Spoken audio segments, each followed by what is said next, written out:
This episode is sponsored by Free Market Kids. Join the league of families who are transforming family time into unforgettable Bitcoin learning experiences. With our HODL Up Bitcoin mining board game, you're not just playing, you're building bridges, creating memories, and unlocking the brilliance of the future one block at a time. Hi, everyone. Welcome to Orange Chatter. Today, you're listening to a conversation I had with Aimee. Aimee, thank you so much for coming on to Orange Chatter today and sharing your Bitcoin story with us. Welcome. Well, thank you. Thanks for having me. Can you tell us a little bit about your background so our audience can get to know you a little bit better? Sure. I work in higher education. My background my education is in science, but I work in fundraising in higher ed. And you mentioned that you move around quite a bit during the year. Where are you right now? I'm in Colorado at the moment.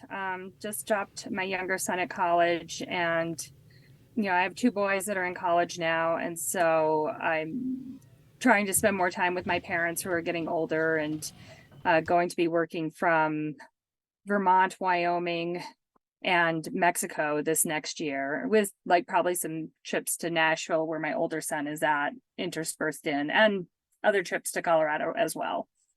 Very busy.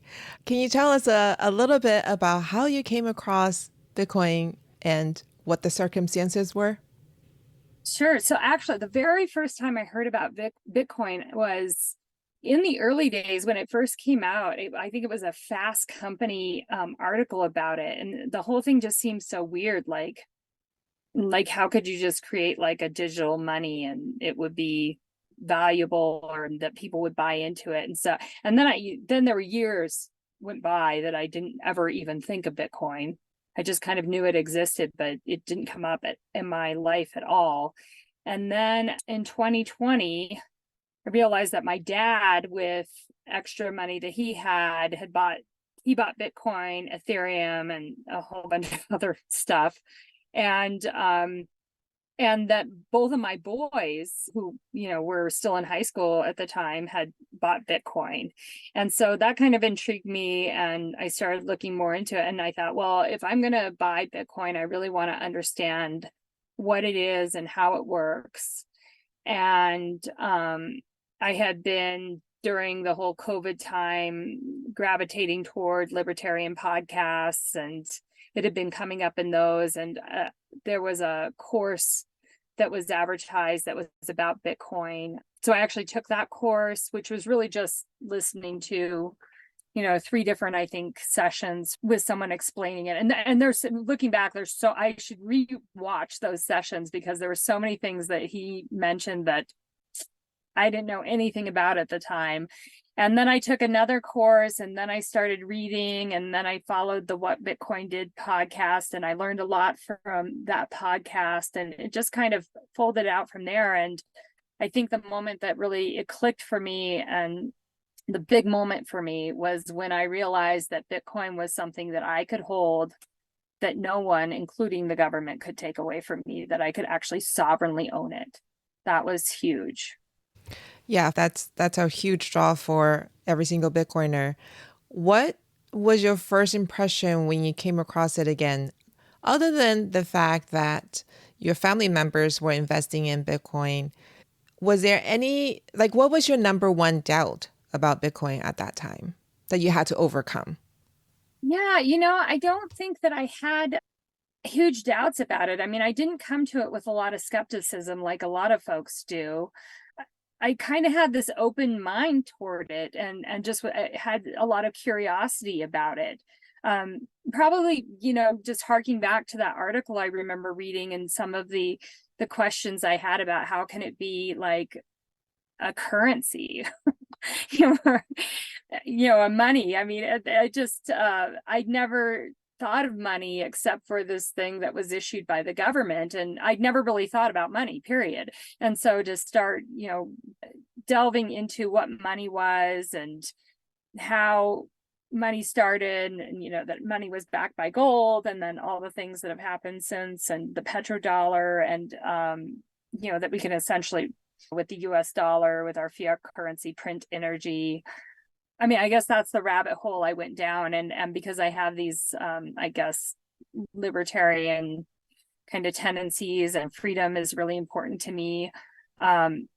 It immediately resonated with my values. So I don't think that I had a lot of skepticism to overcome. It was just, I had never really delved in before. And because my dad and my boys owned Bitcoin, that was the thing that made me want to go and learn more about it. Cause I thought, well, I want to get some Bitcoin too. But I definitely didn't want to buy something I didn't understand. That's really smart. That's really smart. So once you learned about Bitcoin, what was it like trying to share it with other people in your life? It sounds like your family was already investing in Bitcoin. Was it easy to talk to them about the values that are incorporated? I mean, there's Bitcoin, the thing that they buy, but then there's Bitcoin, the protocol, like the whole ecosystem surrounding it. What was it like trying to talk to them about the ecosystem? Yeah, I think that my sons and my dad owned it with the idea of the number go up. Like, it was during the time that it was really hitting its all-time high, before the bear market. And so I think that's really all they were thinking about. And so as I was learning, I was sharing with them. And my dad, I mean, I think part of why freedom is so important to me has to do with the values that my dad has passed along to me. And so sharing with him that you could own it sovereignly and the freedom aspects, I mean, he kind of like got that immediately. And I think that also my kids are pretty indoctrinated with the importance of freedom from both their father and I. And so it wasn't actually hard talking to my family about it. My mom, who's probably the least technical, or the least to be like delving into that world. I remember we had a long layover in an airport, and I had become obsessed with Bitcoin. It was basically all I could think about. And I was just consuming and learning more and learning a whole bunch at that time. And I shared with her. And after 2 hours sitting at this restaurant at the airport, she's like, well, how do I buy some Bitcoin? And so, I told her how you could buy a KYC and non-KYC and the different ways to hold it.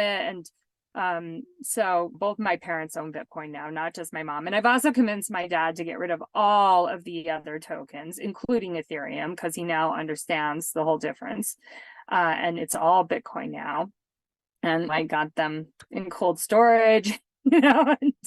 And have moved them along quite a way, but they haven't been the hard ones. It's like friends that I bring it up with. And I have a whole bunch of friends in the freedom community that I think maybe they think we're going to go back to a gold standard, or that, somehow the internet is going to go down, or electricity is going to go down for eternity, and we're going to all be living caveman style again. And they are very hard to convince. But I do talk with them about like the possibility of the CBDC, and Bitcoin is your escape hatch, and we live in a digital world. And, I know that we're used to things being very hackable and very fragile kind of in the digital world, but Bitcoin is different because it's decentralized. And really the only way to shut it down is if all of the computers that are running nodes across the world are shut off forever, and that's just not likely. It's highly, highly, highly improbable. And so they're going to want a currency that they can use digitally in our world and not get trapped in a CBDC, which I hope doesn't occur or gets rejected. But of course, you want to plan and have an alternative. So that's kind of how I've orange pilled my freedom friends, my kind of more, for lack of a better word, normie friend group. Their reaction is often like, Bitcoin, like that uses a bunch of energy and it's really bad for the environment. I get that all the time. I also get it's not real, it's fake money. And I also get well, that's only for like criminals and money launderers. Of course, then I have to like explain a lot, and I try not to overwhelm them, and I do it in little bits here and there, and kind of say, if you want to learn more, just let me know. And that time, and they do at their own times. They then will come back to me and be like, I really do want to learn more. And I've held some Bitcoin meetups in Vermont with my friends, and then just had many a conversation over a beer or a dinner. with people. So I'm actively orange pilling everybody in my sphere. Yeah, and sometimes it's very rewarding and a lot of times it's very frustrating. Yeah, I would say that initially I didn't have a lot of patience, and I get very like kind of frustrated and defensive of Bitcoin. And I realized that if I was going to bring people into Bitcoin, I had to be very patient and also kind of let them come to me when they were ready after giving them, some juicy little tidbits here and there that might be intriguing, and kind of knowing my audience, like what was intriguing to my more liberal set of friends is that no, it's actually really good for the environment, and it could be a huge way for us to build a renewable energy infrastructure, and it also is able to use energy sources that would otherwise be wasted.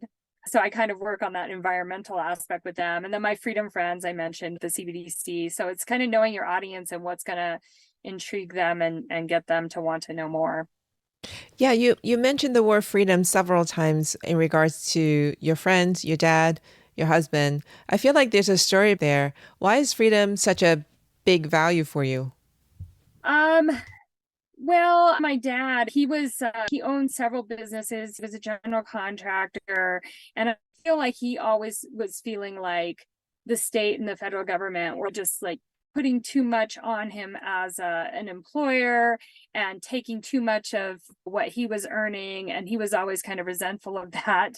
And and he would also say things like, you really don't own your house, because if you don't pay your property taxes, the government can take it from you. And so he was always kind of railing against the system in that way. And then my ex-husband was a huge pro medical marijuana, anti-state kind of person. And so I think that I had a lot of like freedom inclinations from those two influences. And then during COVID, I guess that's really when the light for me, because my background, I said, was in science. My doctorate's in microbiology and molecular genetics. And when I saw the response to COVID, it didn't make any sense to me. And then as soon as the government was like, we're going to shut down for 2 weeks, I'm like, it is not going to be 2 weeks.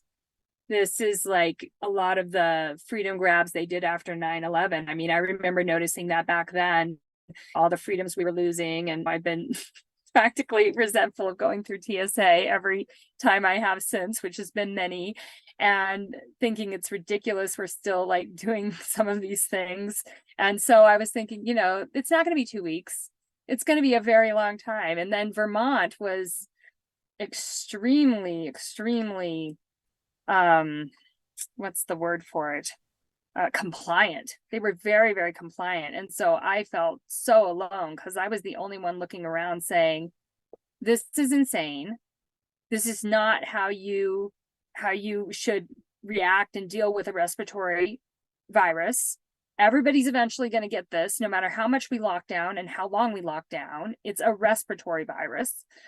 And, because it was this small thing that people couldn't see, it was just so fear driven. And it was the same thing with 9/11. After 9/11, the whole fear narrative around terrorism, when it was just used to take people's freedoms away. And our government, I felt ever increasingly since then, it's just become like a cancer on our country. And our government has gone further and further away from the values that this country was founded on. And so COVID, I think, just woke up the freedom lover in me in a huge way. And here I was in Vermont, like one of 4 people that weren't complying. I did find 4 other people, and we met weekly to keep our sanity during COVID. It was rough. And now we have a really kind of I would say a much more robust, like what I call our freedom community, and we're all networked together. And I helped start an organization that helped get us networked together.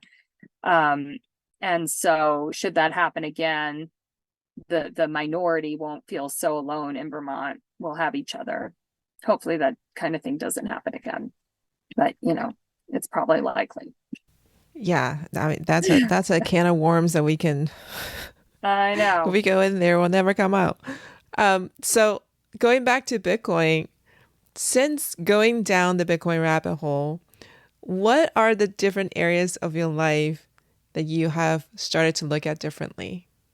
Well, I would say from a financial uh, point of view, I have since acquired Bitcoin through various means, mining, KYC, non-KYC, to the degree that I feel like a sense of comfort going forward into the future and a sense of hope. And you hear a lot about the word hope connected with Bitcoin. And I think that's what it's given me, especially after the very dark time of COVID, where it was so easy to go down the other rabbit hole of all the kinds of things that might be coming down the pipeline, that you feel hopeless and you feel powerless. And Bitcoin makes you feel hopeful and like you have some power. And it's very much changed my outlook for my work. As we mentioned before we started recording, I work in higher education, and access to higher education is very important to me.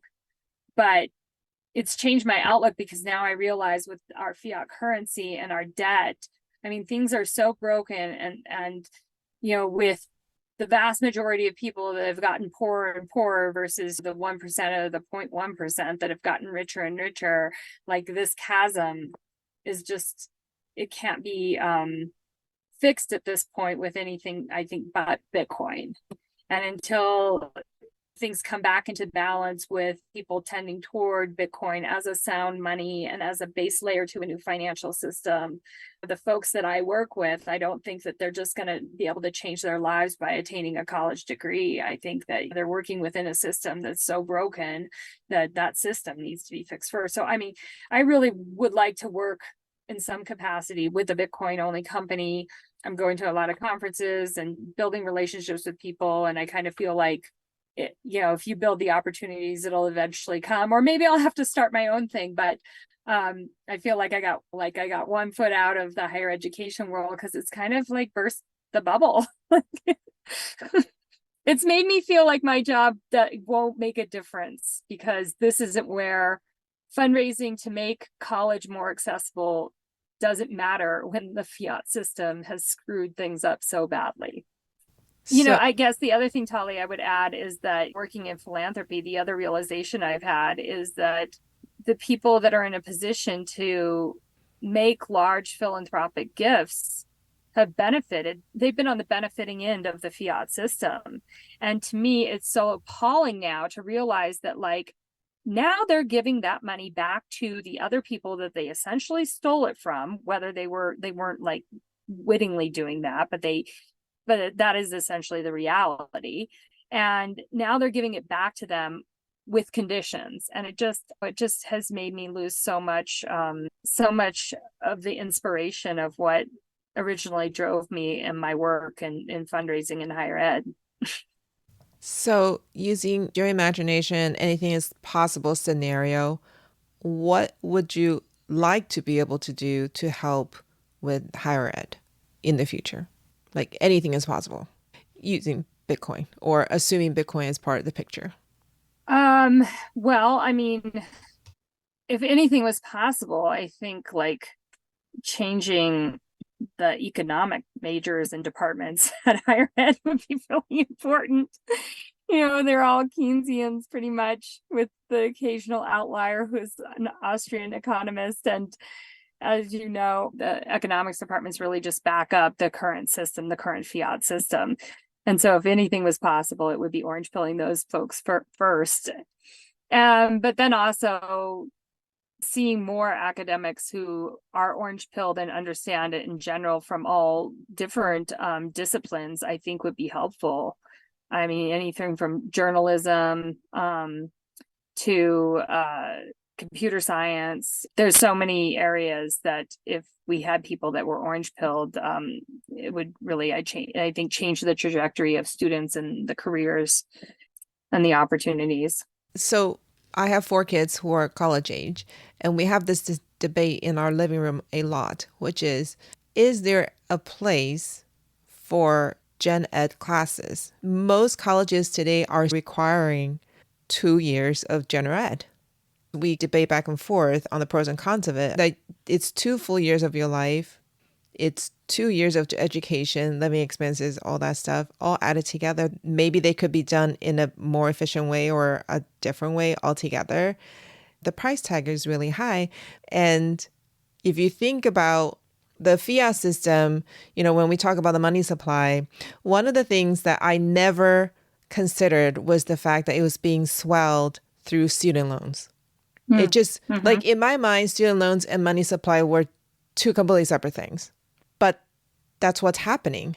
The student loans, the massive amount of student loans, are contributing to the swelling of the money supply, which is diluting the value of our money, right, through inflation. And so it's like a double whammy for people who are going to college, trying to better themselves, to try to go for a better life, something secure, something stable. But in the process of that, taking on student loans, we're diluting the value that's already in our pocket and what they will earn in the future as well. It's this weird kind of spiraling, like mutually feeding phenomenon going on. Yeah, I totally agree. And I think that there are a lot of things that are, I guess we could say, broken about higher ed. I mean, the fact that they are becoming more and more administratively top heavy, the fact that it's an antiquated system where you have to come together physically in a classroom for teaching and learning to occur, that there's so many other resources and ways that people could be learning that are completely free and on the internet. I mean, and you see a lot of smaller colleges are going under, and I think that's just a natural consequence of our changing world, and that'll probably continue to happen with colleges that don't have big endowments. One of the other things that I never considered until I heard somebody talk about it was the fact that different majors should charge different tuition. Because if you have a creative writing major, why is she paying the same tuition as a computer science or engineering student major? Because they require much more expensive equipment and setup than somebody who's just showing up with her laptop typing, versus a philosophy student who's also just showing up to a lecture hall and debating each other. They don't require special building equipment, setup, nothing, but they're paying the same tuition rate. And when they graduate, the engineers, the computer science people, they're going to earn the higher salary. These writing philosophy majors, they're going to be the poorer ones, right? They're most likely their income is going to be lower, but they're paying back the same amount of student loans and obviously the building of the interest. And then the inequality starts from that point, because once you get into debt, it's a downhill. Yeah. It's not even a spiral, like what they call, you push the car over the hill and it just picks up speed going down. But they're already going downhill when they graduate because they pay the same amount, same student loans, same interest, but one is going to be able to earn money faster to pay that down, and the other one's going to be stuck in there. So immediately. Yeah. Yeah. Yeah. No, I completely agree. And I mean, as part of why the college I work for is very much about access and affordability. And if my kids had to take on debt to go to college, I would be having a different conversation with them. But I figure I might as well spend that fiat currency now. Because I would also say that even 2 years of gen eds, I mean, I completely agree with you, but on the other hand, it plays this role in our society and in the development of young people that it doesn't have anything to do with like the academics and the classroom piece of it as well. So, and I think that, well, my one son is in music, and I think that that's an area where he really, developed that through repetition and playing with better musicians and learning from better musicians. So he's getting a very different education than, say, my younger son will get. But yeah, I wouldn't have them doing what they're doing if they were going to go into a lot of debt. Yeah, and then we go into the whole legacy system, right? Like the people who can afford it without the debt versus the people who can not afford it without the debt. And there's so many, and the thing is, it's compounding too. So if you go It's sort of like that analogy with a car being pushed over the hill. It's compounding when you're going down your life's journey. If you start out with a ton of debt versus not a ton of debt. Yeah. Right. That Yeah, goes, no, and I will readily admit that to a small degree, I of course am on the end that has benefited from the fiat system, the system we're in right now. And I Bitcoin has been useful in reflecting on that in my own life, for sure. But what I want is sound money for everybody, so everybody can have a higher time preference. And did I get that right? The higher time preference of a that Bitcoiner. lower time Or preference. lower time preference. I'm sorry, why I always confuse that in my head. Um, a lower time preference, and they can save and have hope for the future. I mean, that's what I really want for everyone, and to get back to a more balanced system where the disparities between this very small group that's amassing wealth and this very large group that is going over the cliff in their car, is that those are brought back into balance, and we have a middle class again, and people can take pride in their work. Because that's the other thing about my work, is like, at some point I have to realize that no amount of philanthropy is going to really solve the college affordability issue overall, just like no amount of social safety net programs are really going to fix the ills of our society. It really all goes back to the money and fixing the money. And that's why Bitcoin gives me hope. And of course, I think all the developing countries and the third world that you don't have to convince of the utility of Bitcoin will get there first and will get there last, because until we can no longer just print energy with our money, a lot of people aren't going to see, they're going to be too advantaged by the role that the US dollar plays in the world right now to see the utility of Bitcoin. Yeah, I'm definitely understanding that more and more. And the crazy thing is, I really consider myself an educated person until I entered the Bitcoin space. And then I realized that I was so ignorant. I knew nothing. And since entering the Bitcoin space, I've spoken to people from literally all over the world, and just understanding or just talking to them and getting the sort of the first person account of what's happening on the ground in those countries with the money inflation that is happening. It's something that we have not experienced on this end, and very hard to imagine how they're coping. And so when I talk to people who are doing okay, they are not in crisis mode. And, obviously, if you're talking to somebody in crisis mode, that's a different conversation in America. But if you're talking to people who are not in crisis mode, it's exceptionally difficult to convince them to take a look at Bitcoin as a money standard and not as a trading vehicle, an investment vehicle. So I have definitely found that to be our experience. Yep. So the question is, how do we reach the young people our age, people who have lived a career or part of a career, have seen recessions come and go and all the roller coaster rides that the economy has taken? We can look back, and if we're willing to look, we'll see the problems. For the young people, your children, my children, they're just at the beginning of the roller coaster ride and they're looking forward. So the question is, how do we convince young people to critically look at what they are entering, the financial world that they are entering? What do you think?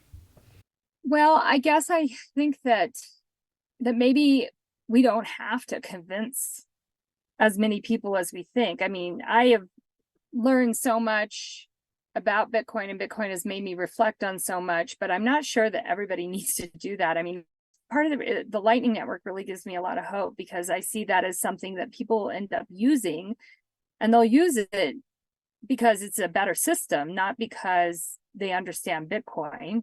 And, just like people use email and they don't understand how it works, but they use it because it was better than having to write something out by hand, put it in an envelope, address it, put a stamp on it, and then get it to the post office or put it in the mailbox. It's the same thing, I think, with the Lightning Network. And I have a lot of hope as that gets built out, that hopefully that will be adopted and used by people. And at some point they might reflect that it runs on Bitcoin rails, but they don't necessarily need to go down the rabbit hole and become orange pilled to be users and I guess be participants in the Bitcoin network.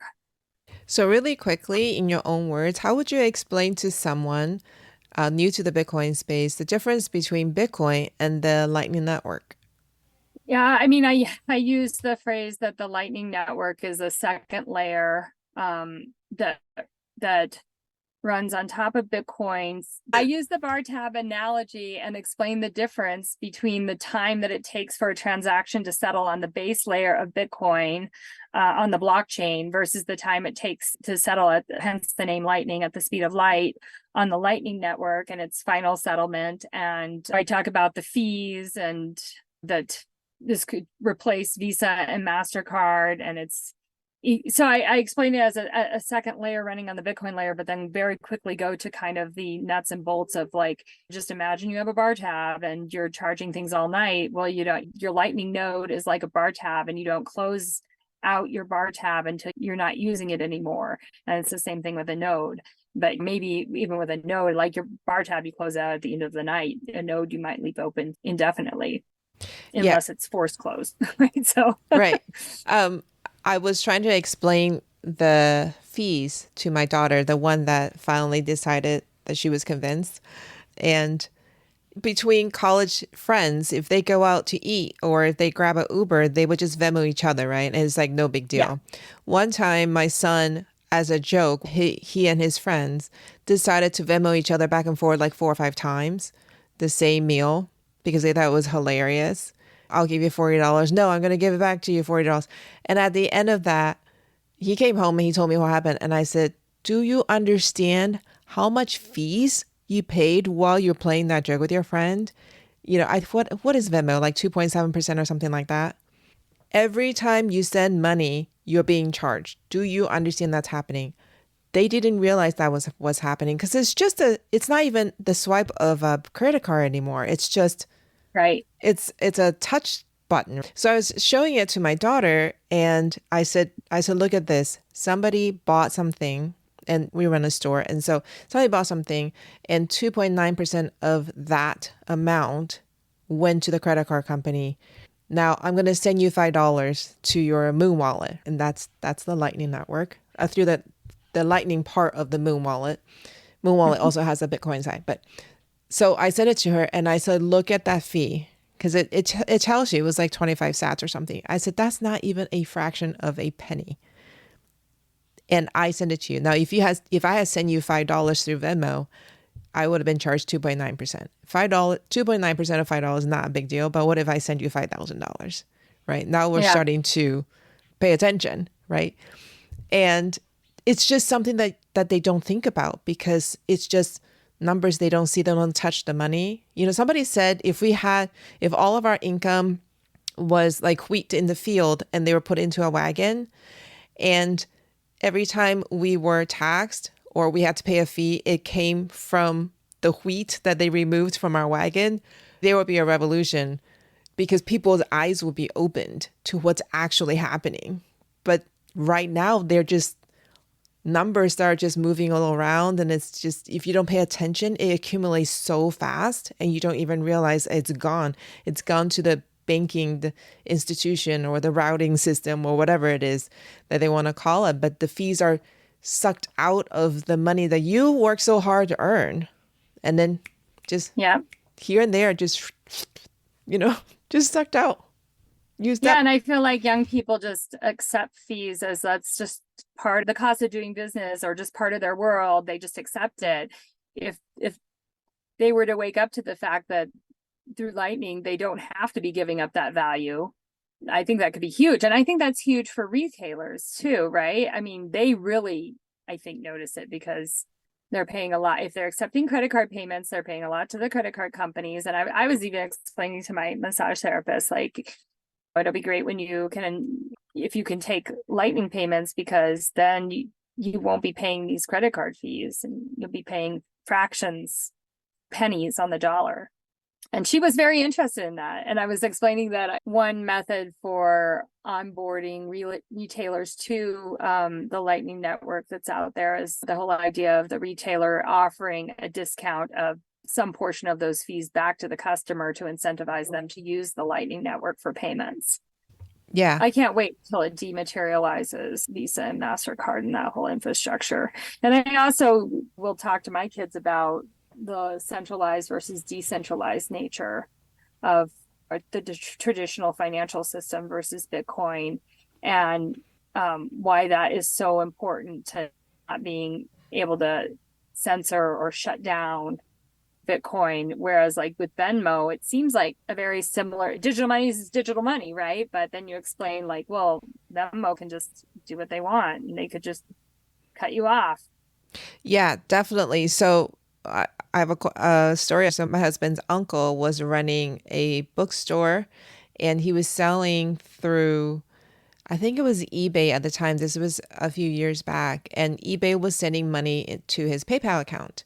That's how he would pay his bills with it, and he would receive payments with it. It's basically his bank. PayPal was his bank. And somebody filed a complaint against him because of whatever reason.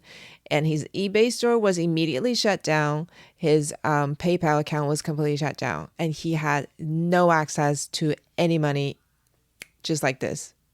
His entire livelihood was shut down. He couldn't buy groceries. He couldn't pay his electric bill. And you think the money is yours, but it's not.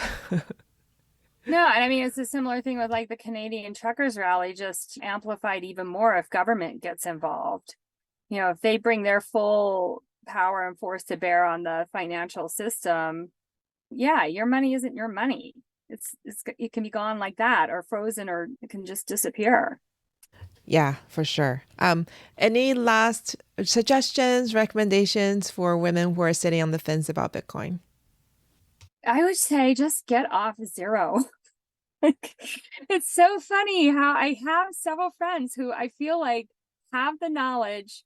They attest to me that they've been orange pilled and they believe in Bitcoin, yet they can't somehow take that final step to purchase it. So, well, no matter what the means is, like just purchase some Bitcoin and get off zero. Quit procrastinating. I talked to someone the other day and she said, one day there's going to come a day when you want to buy a Bitcoin and there's going to be none available because it's not unlimited. Like everything else out there, it is limited.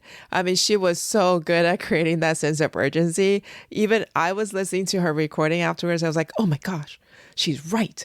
I got to go buy some more Bitcoin. I know that is a good tactic, And they're like, but Bitcoin is so down, from its all-time high. And I'm like, yeah, that means it's a great time to buy. Right. It's on sale. Right. It's Hurry on up. sale. This is a wonderful time to buy. Exactly. When it went down to 16, I was like, oh my gosh, what else can I sell around my house so I can go buy some more? 100%. Yeah. Yeah. Well, I want to thank you again for spending time with us and for sharing your story with us. It was wonderfully fun for me. Thank you so much. Well, thank you. Thanks for reaching out. And I'm just honored to be on your podcast. I really appreciate it.